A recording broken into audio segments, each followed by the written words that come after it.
오늘 73편에 보면 이 아삽이라는 사람이 73편을 지으면서 고백하기를 하나님, 나는 넘어질 뻔하였고 나의 걸음이 미끄러질 뻔하였습니다 라고 말해요.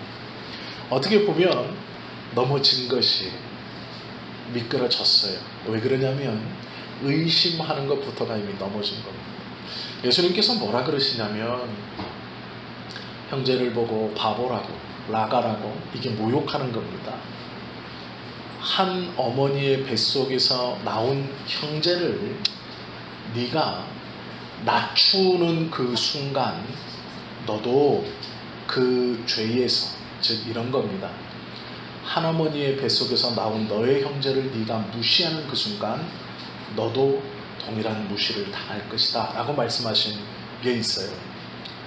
그런데 오늘 이 말씀을 가만히 보면 예수님께서 또 마음속에 죄를 품은 것만으로도 악이다 이렇게 말씀하세요. 즉 무엇이냐면 죄를 행하지 않았는데 그것을 마음으로 실행하진 않았는데 마음으로 품은 것을 악이다 이렇게 말씀해요. 그것이 죄이다 이렇게 말씀합니다. 즉 어떤 사람에 대해서 살인의 충동을 느끼고 그것을 품었다면 이미 살인한 자와 같다. 하나님은 그렇게 보신다 라고 말해요. 왜 이 말을 하셨는지를 잘 깨달아야 됩니다. 성경의 문맥을 잘 못 보시면 이렇게 말해요. 성도님들의 마음속에 악을 품은 적이 없습니까? 너 두고 봐라. 그렇게 품은 적이 없습니까? 해서 찾고 힘들고 어렵고 아프게 해요. 그것이 신앙인의 모습입니까? 아닙니다 하면서 그 품은 마음에 대해서 정죄하고 나는 아직도 멀었고 나의 신앙이 진짜인가 고민하고 범민하게 만듭니다. 보통 다 이렇게 알아들으셨습니다. 맞죠? 그런데요, 예수님께서 이 말을 하신 이유는 우리에게 정죄감을 주려고 하신 게 아닙니다. 너희가 마음속에 그 마음을 품었느냐? 봐라. 너희는 그렇게 악하다. 너희는 그렇게 약하다. 그러니 누가 필요하다는 거예요? 내가 필요하다는 거예요. 그러니 무릇 지킬 만한 것보다 너희의 마음을 지키는 것이 중요한데 너희는 그 마음 하나도 너희의 마음대로 하지 못할 만큼 약한 존재이니 누가 있어야 된다는 거예요? 예수님이 있어야 된다는 거예요. 그 말씀을 끝까지 쭉 읽으면 우리의 마음에 악한 생각을 품었다고 해서 정죄하시는 말씀이 아니고 그러니 내가 필요하다라는 말씀이에요. 그러니 나의 말을 붙들어라 라고 말씀하시는 거예요. 오늘 이 73편에 보면요, 이 아삽이 이렇게 말해요. 하나님, 내 걸음이 넘어질 뻔, 미끄러질 뻔. 이 얘기는 마음에 품었습니다. 뭘 품었냐면 악한 자가 형통하게 되는 것이 싫었어요. 이게 받아들일 수 없는 거예요. 나는 그래도 예배하고 하나님의 말씀을 잘 들으며 살려고 노력하는데 저 사람은 참 거칠고 하나님 무서운 줄도 모르고 겉모술수를 써가며 살아가는데 그의 인생이 언젠가는 꼬꾸라지겠지 했는데 죽을 때까지 비싼 병동에서 특실에 입원해가지고 평안하게 가는 거예요. 그걸 보고 하나님에 대한 의구심이 이 아삽에게는 든 겁니다. 그리고 그게 부러웠습니다. 이 아삽이요, 3절에 보시면 이는 내가 악인의 형통함을 보고 오만한 자를 질투하였다. 부러워했어요. 우리도 똑같죠. 나는 열심히 신앙생활하고 살아보려고 발버둥 치는데 변화 없는 것 같고 저 사람은 하나님도 안 믿고 때로는 못되게도 구는데 잘 되고 언젠가는 잘못되겠지, 꼬꾸라지겠지 라고 가만히 지켜보면 마지막까지 잘 되는 것 같아요. 그의 죽을 때까지 아무런 문제가 없는 것처럼 죽습니다. 그런데 그것이요, 때로는 부러움이 되는 거예요. 질투가 되는 거예요. 질투라는 감정은 나와 저가 동일한데 왜 저는 잘 되느냐, 왜 나는 잘 안 되느냐, 둘을 비교해서 나도 저렇게 잘 될 수 있는 너와 나는 똑같다라고 생각해서 느끼는 감정이 질투입니다. 우리 성도님들 혹시 삼성 지금 회장이 누구인지 아시죠? 이건희 씨입니다. 질투하세요? 아니에요. 똑같은 사람이 아니라는 걸 알아요. 그 사람은 태어났을 때부터 우리와 달랐어요. 한 번도 본 적이 없어요. 우리가. 이건희 씨는 질투 안 해요. 다르기 때문에 그래요. 그런데 가만히 보세요. 같은 직장에서 같은 일을 하다가 같은 대학을 나오고 같은 고등학교를 나온, 고등학교 때 공부도 지지리도 안 하고 껌짝짝 씹던 저 여자가 남편 잘 만나서 어느 날 외제차를 타고 동창회 와요. 그러면 눈이 뒤집어지죠. 쟤는 남편 잘 만났대. 그럼 질투하는 거예요. 갑자기 내 남편이 이상하게 보이죠. 친구들 만나고 잘 놀다와 하고 조심스럽게 5만 원이나 10만 원을 쥐어주던 그 고마웠던 손이 여보 고마워 했던 그 마음이 집에 돌아올 때는 5만 원 웃기고 있네 되는 거예요. 이게 질투입니다. 우리가 이건희 씨를 보고는 질투 안 해요. 그런데 나와 동일했었는데 뭐가 갑자기 잘 되면 질투하는 거예요. 이 아삽이요, 질투라는 표현을 그 의미로 써요. 제가 왜 잘 되지? 하나님도 두려워하지 않고 자기 멋대로 살고 때로는 악하고 지 잘해주는 사람한테만 잘해주고 지가 한번 틀어지면 그렇게 욕하고 험담하고 해서 한번 해코지를 당할 만한데 누구도 그렇게 당하지 않고 죽을 때까지 편안한 가운데 잘 먹고 잘 살다가 죽는 걸 보고 부러웠다는 거예요. 나도 그렇게 살아볼까? 나도 저렇게 해볼까? 했다는 거예요. 그러면 실행하진 않았지만 하고 싶었어요. 되고 싶었어요. 그렇게 살고 싶었어요. 그럼 이게 뭘까요? 이미 넘어졌다는 거예요. 미끄러진 거예요.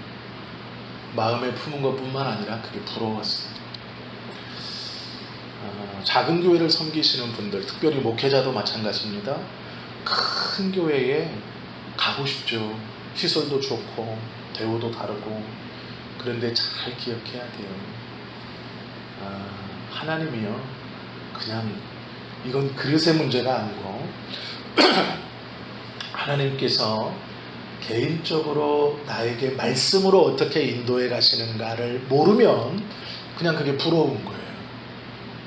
오늘 이 아삽은요, 뭔가 부러웠습니다. 근데 뭐가 부러웠냐면 오만한 자들이 살아가는 방법, 교만한 자들이 살아가는 그 삶의 수준이 부러웠습니다. 그래서 그렇게 하고 싶었다라는 거예요. 그 마음에 부러움이 있었습니다. 그것을 하나님 앞에, 하나님 내가 넘어질 뻔했습니다, 미끄러질 뻔했습니다 라고 얘기하지만 그건 미끄러진 겁니다. 넘어진 거예요. 4절에서 12절까지 보면 제가 한번 읽어드릴게요. 눈으로 한번 보세요. 그들은 죽을 때에도 고통이 없고 그 힘이 강건하며 사람들이 당하는 고난이 그들에게는 없고 사람들이 당하는 재앙도 그들에게는 없나니 그러므로 교만이 그들의 목걸이요 강포가 그들의 옷이며 살찜으로 그들의 눈이 솟아나며 그들의 소득은 마음의 소원보다 많으며 그들은 능욕하며 악하게 말하며 높은 데서 거만하게 말하며 그들의 입은 하늘에 두고 그들의 혀는 땅에 두루 다니도다. 그러므로 그의 백성이 이리로 돌아와서 잔에 가득한 물을 다 마시며 말하기를 하나님이 어찌하랴 지존자에게 지식이 있으랴 하는도다. 볼지어다 이들은 악인들이라도 항상 평안하고 재물은 더욱 불어나도다 라고 말하고 있어요. 한마디로 잘 되는 거예요. 참 못된 사람인데 잘 되는 거예요. 악한 사람인데 잘 되는 거예요. 그게 부러운 거죠. 그게 우리의 마음 아닙니까? 부러우지 않으신가요? 저는 부러워요. 그게 제 솔직한 마음입니다. 부러울 것 같아요. 이 정도로 잘 산다면 부러울 것 같습니다. 그들의 수준이 다른 것이 부러운 게 아니고요. 삶의 그 수준이 참 부러울 것도 같아요. 그런데 이 사람들이 무엇이라고 말하냐면요, 하나님이 어찌하랴 이렇게 말해요. 하나님에게 지식이 있다면 스스로도 인정하는 거예요. 내가 나쁜 놈인데 하나님이 지식이 있다면 나를 벌하지 않고 내가 이렇게 평안히 살다 평안히 죽는 거 하나님이 어떻게 알겠냐라고 하나님도 비꼬는 거예요. 적어도 아삽이 보기에는 그랬습니다. 믿는 사람이 보기에는 하나님을 조롱하는데도 그들 스스로 자기들을 악한 사람이라고 인정하며 하나님을 조롱한다라는 거예요. 그런데도 평안히 죽습니다. 이것은 납득할 수 없는 것이죠. 교회를 핍박하고 믿는 자를 핍박하고 어렵게 하고 힘들게 하고 하나님을 조롱하는데 그들이 막 천벌을 받아서 하루아침에 꼬꾸라져야 살아계신 하나님이 증거될 것 같고, 그렇게 꼬꾸라지고 뭔가를 당해야 내 속이 좀 시원하기도 하고 하나님이 좀 원수갚음이 있을 것 같은데 그렇지 않은 겁니다. 잘 사는 거예요. 그들의 죽음도 평안한 겁니다. 그러면서 자기 신세를 이렇게 한탄합니다. 13절 14절이에요. 내가 내 마음을 깨끗하게 하며 내 손을 씻어 무죄하다 한 것이 실로 헛되도다. 나는 종일 재난을 당하며 아침마다 징벌을 받았도다. 무슨 얘기냐면, 내가 예수 믿어서 나쁜 짓을 못하고 내가 예수 믿어서 어제 그렇게 했던 그 마음을 아침에 일어나 찔려 하나님 용서해 주십시오 라고 회개했던, 즉 자신의 죄를 날마다 회개했던 것을 손을 씻어 깨끗게 했다라고 표현한 겁니다. 즉 무엇이냐면, 살아가면서 내가 느끼기에 그렇게 큰 죄를 짓지 않았어요. 나는 저 사람처럼 다른 사람을 이용하지도 않았고 뺏지도 않았고 막 대놓고 험담하거나 나쁜 말을 하거나 높은 데서 내려다보며 무시하거나 하지 않았어요. 그냥 살아왔는데 그 다음날 하나님이 나에게 아프게 하시는 거예요. 마음에 네가 잘못했지 않냐? 그러니 회개할 수밖에 없는 겁니다. 하나님, 내가 잘못했습니다. 그 말 한마디, 눈빛 하나, 내가 잘못했습니다. 상황을 좀 이해했어야 되는데 내가 참지 못했고 내 자존심에 내 무엇이 하나님 그에게 상처를 줬고, 하나님 죄송합니다. 용서해 주십시오. 이해가 되시죠? 이 상황이. 그렇게 했던 자기의 신앙의 생활이 어떻다고요? 후회가 된대요. 나쁜 짓을 저질러서 회개해서 후회하는 것이 아니라 안 저질렀어요. 그는 그냥 살아갔습니다. 큰 잘못 안 저질렀어요. 그런데 민감케 하나님께서 찌르시는 거예요. 네 잘못 아니냐? 네 눈빛이, 네 말이, 네 태도가 생각나게 하시는 거예요. 그래서 회개했습니다. 용서해 주십시오. 제 잘못입니다. 제가 조금 더 이해하고 내가 품어주고 내가 부드럽게 말했으면 좋았을 텐데 하나님, 이라고 하는 거죠. 그런데 지금 후회하고 있어요. 그것이 하나님, 내가 왜 그렇게 살았나 바보처럼, 그것이 후회됩니다라고. 이건요, 넘어진 거예요, 아닌 거예요? 넘어진 겁니다. 이건 미끄러진 거예요. 하나님께서 마음 주셨던 그 마음, 그리고 그 마음을 순종해서 회개하면서 날마다 하나님 앞에 정결하게 살려고 했었던 그 행동과 행위와 결심이 후회가 된다고 말하는 거예요. 이건 넘어진 거죠. 이미 미끄러진 겁니다. 그 후회가 왔다는 것은. 15절은 또 이렇게 말하고 있어요. 내가 만일 스스로 이르기를 내가 그들처럼 말하리라 하였더라면 나는 주의 아들들의 세대에 대하여 악행을 행하였으리라 라고 말해요. 그리고 그 16절 17절 보세요. 내가 어쩌면 이를 알까 하여 생각한즉 그것이 내게 심한 고통이 되었더니, 고통이래요. 야, 내가 진짜 개들처럼 행동하고 말했다면 믿는 사람들이 나를 어떻게 봤을까라는, 이 말이 무슨 얘기냐면 쉽게 설명을 드리면 이런 겁니다. 내가 믿는 사람으로 체면을 선택할까? 믿지만 진리를 택할까? 해서 고민한 거예요. 믿는 사람인 거 다 알아요, 이 모임에서. 그러면 내가 권사인 것도 장로인 것도 목사인 것도 다 알아요. 그게 좀 손해 봐야 되는 것 같아요. 그런데 거기서 내가 그거 다 무시하고 내 이득을 다 챙겨서 이렇게 하면 그들이 아이고 저거 믿는다는 게 저런다라고 하지 않았을까, 요 의미예요. 어떻게 사시는지는 모르겠지만 아마 이렇게 사시고 계시죠. 이 아삽처럼 다 알기 때문에 좀 손해보고, 다 알기 때문에 좀 양보하고, 다 알기 때문에 말하고 싶지만 말 안 하고 참고 사시잖아요. 그래도 내가 직분이 있고 내가 믿음이 있으니까.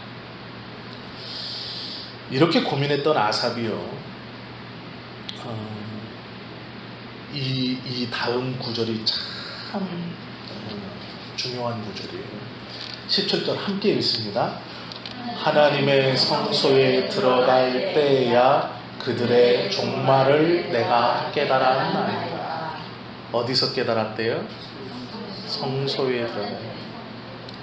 하나님의 성소는 왜 들어갈까요? 이 아삽이 뭐 하러 들어갈까요? 예배하러 가는 거예요. 하나님 앞에 예배 드릴 때 그 마음이 잘못됐다는 것을 깨달은 거예요. 그리고 저들이 어떻게 될 것이라는 것을 깨달은 거예요. 그들의 삶을 내가 언젠가는 꼬꾸라지겠지, 하나님이 벌 주겠지 해갖고 눈여겨보다가 꼬꾸라져서 그렇지 이렇게 깨달은 게 아니에요. 그들은 죽을 때까지 잘 먹고 잘 살았습니다. 적어도 내가 보기엔 그랬어요. 평안했어요. 그래서 부러웠고, 그래서 그렇게 살까 고민도 했고, 그렇게 해보고 싶은 마음도 먹었어요. 매일 아침 내가 아니면 기도할 때마다 또 어떤 일이 벌어졌을 때, 그래 내가 참아야지, 내가 믿음의 사람이니까 내가 좀 손해봐야지 했던 그것이 불만이었어요. 내가 언제까지 손해봐야 돼? 언제까지 그거를 교묘하게 이용해서 니네가 나를 이용해 먹을 거야? 내가 바보야? 내가 몰라? 그러한 마음이 있었다는 거예요. 억울하고 분함이. 그런데 그게 언제 해결이 돼요? 성소에 들어갈 때, 하나님의 성소에 들어갈 때, 즉 예배할 때 해결이 되는 거예요. 그럼 가만히 생각해 보세요. 우리도 예배를 드립니다. 우리는 이걸 해결하나요? 이 문제가 해결이 됐습니까? 성소에 들어간다고 다 해결되지 않아요. 그러면 아삽은 성소에 들어갔을 때 어떻게 해결받았을까요? 하나님의 임재를 경험한 거죠. 하나님 앞에 서니 저 악한 사람이 어떻게 될 것이라는 것을 깨달아진 거예요. 나의 삶이 주님 앞에 보여지는 그 삶이 내가 느끼는 항상 손해보고 내가 당하고 내가 부러워했던 저들의 삶이 하나님의 임재 앞에 예배하며 그 임재를 경험해 보니 저들이 얼마나 불쌍한 사람들인가를 알게 된 거예요. 그들의 결말이, 그들의 마지막이 내가 눈으로 봤던 육신의 삶에 평안하게 죽는 것이 끝이 아니라 그 뒤에 하나님께서 저들을 어떻게 하시는가가 깨달아진 겁니다. 그리고 회복이 됐어요. 그래서 넘어질 뻔했고 미끄러질 뻔했다고 말하는 겁니다. 즉 우리가요, 믿음 때문에 살아가면서 힘들고 어려움을 당합니다. 직분이 때로는 우리에게 부담을 주죠. 말 한마디 하고 싶어도 조심해야 되고, 내 감정을 드러내고 싶어도, 또 남들은 알아주지 않지만 내 스스로 내가 믿는 자니까, 내가 하나님을 믿으니까 그래 손해보지, 큰소리 안 치지, 독촉 안 하지, 내가 참아줘야지. 그런데 그것이 억울함으로 조금씩 쌓이는 거예요. 나도 모르게 마음속에서. 그러면서 언제까지요? 언제까지 내가 참아요? 하나님 하는 거예요. 우리도 모르게 하나님의 임재를 경험하지 못하면 그 불만이 차고 차는 겁니다. 해결이 안 돼요. 하나님의 성소에 나왔을 때 깨달았다는 것은 그냥 예배를 드린 게 아니라 그 예배에서 하나님의 임재를 경험한 거예요. 그 위로하심과 그 말씀으로 인하여 새롭게 된 거예요. 그것이 되었을 때 그의 삶이 부럽지 않은 겁니다. 즉 질투가 안 나는 거예요. 그것이 억울하고 분하지 않은 겁니다. 그것이 차곡차곡 쌓이지 않는 거예요. 해결이 되는 겁니다. 언제요? 하나님의 성소에 나와 감사함으로 그 가난한 마음으로 예배를 드렸을 때죠.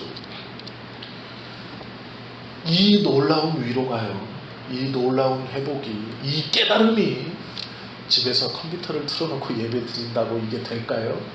천만의 말씀입니다. 경험할 수 없어요. 다른 어디 이상한 집회에 가서 쿵짝쿵짝 된다고 이것이 이 위로와 이 회복이 있을까요? 천만의 말씀이에요. 경험할 수 없어요. 하나님께서 당신의 공동체, 부르신 믿음의 공동체에서 이 교회라고 예배라고 이름 붙여 하나님 앞에 가난한 심령으로 나와 자신의 모든 것을 하나하나 고백하는 그 고백 가운데 주시는 위로는 우리가 어느 곳에 가서 박수를 치고 소리를 지르며 기도를 해서 얻는 위로와는 다른 겁니다. 내 마음의 분노나 어려움이나 아픔을 교회가 아닌 다른 곳에 가서 해결할 수 없어요. 노래방에 가서 신나게 노래 불러보세요. 그때뿐이에요. 목만 아파요. 스트레스는 풀릴 줄 몰라요. 이게 해결이 되든가요? 안 됩니다. 다 경험해 보셨잖아요. 바다를 보면, 산을 보면 가슴이 뻥 뚫려. 그 가슴이 뻥 뚫리는 건 이해합니다. 그러나 이건 해결이 안 돼요. 아시지 않습니까? 이미 다 경험하셨잖아요. 언제 이게 해결될까요? 하나님 앞에 바르게 예배할 때, 그 예배를 사모할 때. 아픔이 있고 어려움이 있는 자는요, 어디 가서 기도할 것은 구할 게 아니에요. 예배에 참석하면서 그 마음을 가지고 정직하게 하나님 앞에 나오고 하나님을 붙들려고 노력해야 돼요. 그 예배에서 은혜를 경험하려고 감사함으로 간절함으로 나올 때 그 마음이 회복되는 겁니다. 그리고 그를 하나님이 만나주시는 거예요. 그러면 해결됩니다. 예배가 얼마나 중요한가. 우리가 하나님의 영광을 노래하면서 예배를 이렇게 얘기하죠. 네가 너의 삶은 하나님이 주인이시다라고 고백하면서 일주일에 1시간 그것도 구별해 드리지 못하느냐, 이렇게 말은 맞는 얘기지만 그건 정답이 아닙니다. 예배라는 것은, 지금 제가 말씀드리는 예배는 꼭 교회에서 주일날 있는 그 예배만을 뜻하는 게 아니에요. 하나님의 성전에 나와 무릎을 꿇고 주님의 은혜를 구하며 하나님이라고 부르는 그것이 예배입니다. 내가 전심으로 주님을 경외하고 싶은 마음이 있는 것, 그것이 예배예요. 하나님을 높이겠다라고 결심을 하고 찾아와 고개를 숙이는 그것이 예배입니다. 주일 오전 11시, 오후 7시, 수요일 오후 7시, 그거 예배, 그것도 귀한 예배고 복된 예배지만 꼭 그것만이 아닙니다. 우리의 마음에 가난한 마음으로 그 성소에 나아가는 것. 아삽 시대에 성소에 나아간다는 얘기는요, 기도하러 가는 겁니다. 우리처럼 제사장이 앞에 서가지고 시간 되면 자 오세요, 쓰세요, 앉으세요, 신앙 고백드립니다, 찬송가, 이렇게 했을까요? 아니에요. 그 마음을 품고 하나님의 성전에 나아가 기도하는 거예요. 그게 예배예요. 기도하러 나아가는 겁니다. 하나님 앞에 나아가 그렇게 하나님의 성소에서 그 마음을 가지고 주님을 부를 때 그 문제가 해결됐다고 고백하는 겁니다. 우리가 예배가 소중한 이유가 그겁니다. 또 그렇다고 정해진 공예배를 무시하시면 안 돼요. 그것이 소중합니다. 그리고 또 우리가 주님의 성전에 그 갈급한 마음을 가지고 나와 기도하는 그것이 얼마나 중요한지 모릅니다. 이 아삽은 그렇게 하나님의 성소에 들어갔을 때 그 문제가 해결됐습니다. 18절과 20절은 이렇게 말해요. 주께서 참으로 그들을 미끄러운 곳에 두시며 파멸에 던지시니 그들이 어찌하여 그리 갑자기 황폐하게 되었는가 놀랄 정도로 그들은 전멸하였나이다. 주여 사람이 깬 후에는 꿈을 무시함같이 주께서 깨신 후에는 그들의 형상을 멸시하시리이다. 내 마음이 산란하며 내 양심이 찔렸나이다. 내가 이같이 우매무지함으로 주 앞에 짐승이오나 내가 항상 주와 함께하니 주께서 내 오른손을 붙드셨나이다. 하나님 부러워했던 게 저희의 무식함 때문입니다. 이거예요. 참 제가 생각해도 저는 짐승처럼 어리석네요. 그거를 못 깨닫고 그들을 부러워하고 분노하고 내 마음에 상처를 스스로 받고 하나님 그렇게 했네요. 이렇게 어리석네요 라고 고백하는 겁니다. 우리도 이러지 않나요? 우리도 이럴 겁니다. 은혜를 받으면 그것이 참 아무것도 아닌데 그게 또 아픔이 되고 부러움이 되고 질투가 되고 그렇게 사는 것을 한없이 쫓아가려고 하고 하는 것이 우리가 아닌가 싶습니다. 하나님의 은혜를 그래서 우리는 그만큼 연약하기에 날마다 받고 사모해야 됩니다. 우리가 함께 모여서 이 저녁에 기도하는 이유도 마찬가지. 하나님의 은혜를 소유하고 그 힘으로 눈으로 보여지는, 여기서 말하면 사람이 깬 후에는 꿈을 무시함같이 하나님 앞에서 그것은 중요하지 않은 것이라는 거예요. 꿈꾸는 것 같으면 깨면 끝이에요. 내가 주님 앞에 섰을 때 그건 깨어진다는 거예요. 그건 일어난다는 겁니다. 꿈속에서는 그것이 진짜 같고 죽을 것 같고 힘들 것 같고 아플 것 같아 끝날 것 같지만 꿈을 깨면 그건 아무것도 아니구나, 꿈이었구나 하고 한숨 쉬고 그냥 잊어버리고 사는 것처럼 우리가 주님을 만나면 그것은 아무것도 아니라고 말씀하고 있는 거예요. 우리가 이 시편 73편을 잘 읽어보십시오. 그리고 이제 회복된 마음으로 25절부터 28절까지 이렇게 고백해요. 하늘에서는 주 외에 누가 내게 있으리요 땅에서는 주밖에 내가 사모할 이 없나이다. 하늘에서도 주님이고 땅에서도 주님만 있습니다 라는 거예요. 하나님을 예배 가운데 만나 회복하고 보니 내가 진정 사모할 자, 잘 먹고 잘 사는 저 사람들 아니고 내가 진짜 마음으로 쫓아가야 될 사람 저 사람 아니고 하늘에서도 주님이고 땅에서도 주님입니다 라고 고백하는 것이죠. 내 육체와 마음은 쇠약하나 하나님은 내 마음의 반석이시요 영원한 분기시시라. 무릇 주를 멀리하는 자는 망하리니 음녀같이 주를 떠난 자를 주께서 다 멸하셨나이다. 하나님께 가까이함이 내게 복이라.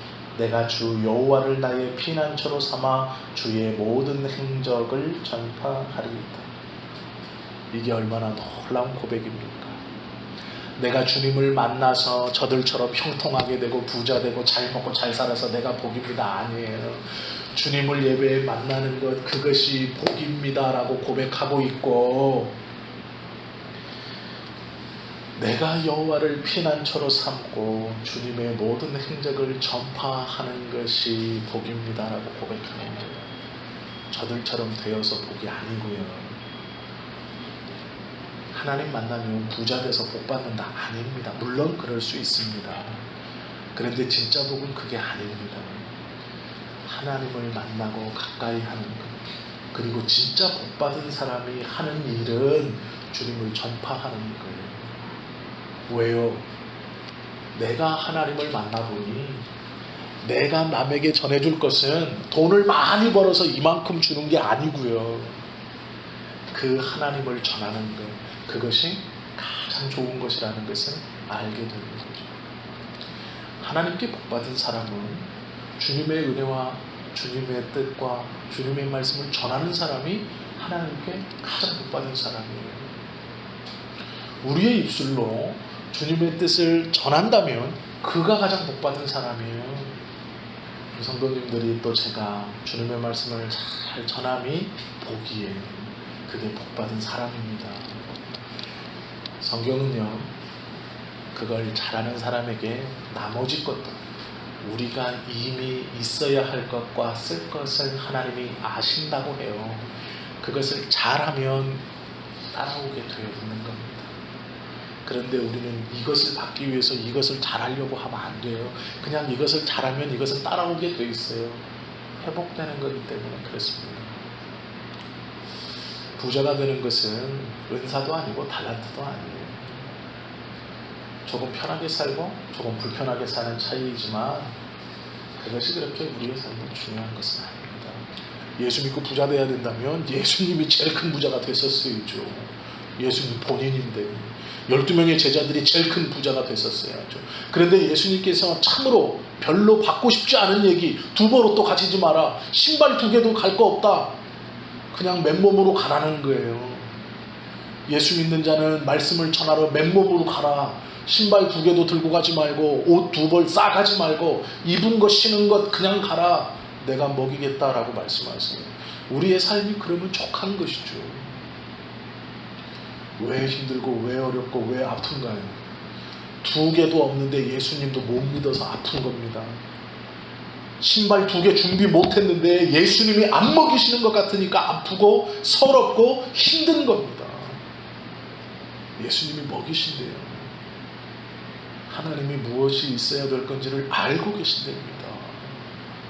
근데 우리는 2벌 신발 준비하려고 옷 2개 준비하려고 학자같이 길을 쓰죠. 언제 출발하려고요? 여태까지 모으려고 했는데 안 모아졌으면 포기하세요. 이제 우리는 길을 떠나야 돼요. 우리의 삶에서, 성도님들의 삶에서 말씀을 증거하셔야 돼요. 교회로 데리고 오라는 소리 절대 아닙니다. 삶으로 내가 주님과 동행한다는 것을 보여줘야 돼요. 돈이 없어도 감사하게 주님 앞에 기도하고 흥얼대고 찬송하고, 너는 돈도 없는 게 뭐 그렇게 기쁘냐, 이 말을 들을 준비가, 들을 만큼 삶이 돼야 되는 거죠. 50평생 넘게 60평생 넘게 신발 2개 가지려고 했는데 못 가졌으면 그냥 이제 그만두세요. 그것은 아닌 거예요. 신발 2개 있으면 제가 나눠주라고까지는 안 할게요. 그냥 그거 들고 가세요. 그런데 이제는 다 같이 출발을 해야 돼요. 우리가 그냥 출발하세요. 이제 주님의 말씀만 붙들고 가세요. 복음만 붙들고 가세요. 하나님만 붙들고 가십시오. 그러면 됩니다. 광야에서 이스라엘 백성들이 40년을 돌았을 때 성경은요, 발에 신은 신발이 해지지 아니했고 입은 의복이 뜯어지지 아니했다고 말해요. 우리의 삶이 그럴 겁니다. 우리가 주님만 붙들고 있다면 그럴 거예요. 신발도 없고 주님도 못 붙들면 안 되죠. 얼마나 불쌍한 삶입니까? 하나를 붙들어야 된다면 주님을 붙들어야 됩니다. 이제 우리는요, 주님을 붙들 때가 됐어요. 그분만을 붙들고 하나님을 붙들고 은혜를 경험하고 붙들고 걸어가실 때가 이제 된 거예요. 늦지 않았습니다. 붙들어도 10년이면요 강산이 한번 변하는 시간입니다. 예수님은 3년 사역하시고 세계를 뒤집어 놨어요. 저와 여러분들이 말씀을 지금 붙들고 지금이라도 하나님, 내가 주님 말씀, 하나님의 임재의 은혜를 받아 세상 것 부러워하지 않고 그 말씀 붙들고 가겠습니다 하면 하나님이 분명 우리 공동체를 쓰실 겁니다. 우리 성도님들을 쓰실 거예요. 우리 성지 교회를 더 교회다운 교회로 사용하실 겁니다. 그렇게 쓰임받는, 그렇게 위로받는, 그렇게 확신 가운데 고백하는 저와 여러분 되시기를 예수님의 이름으로 축원합니다. 기도하시겠습니다.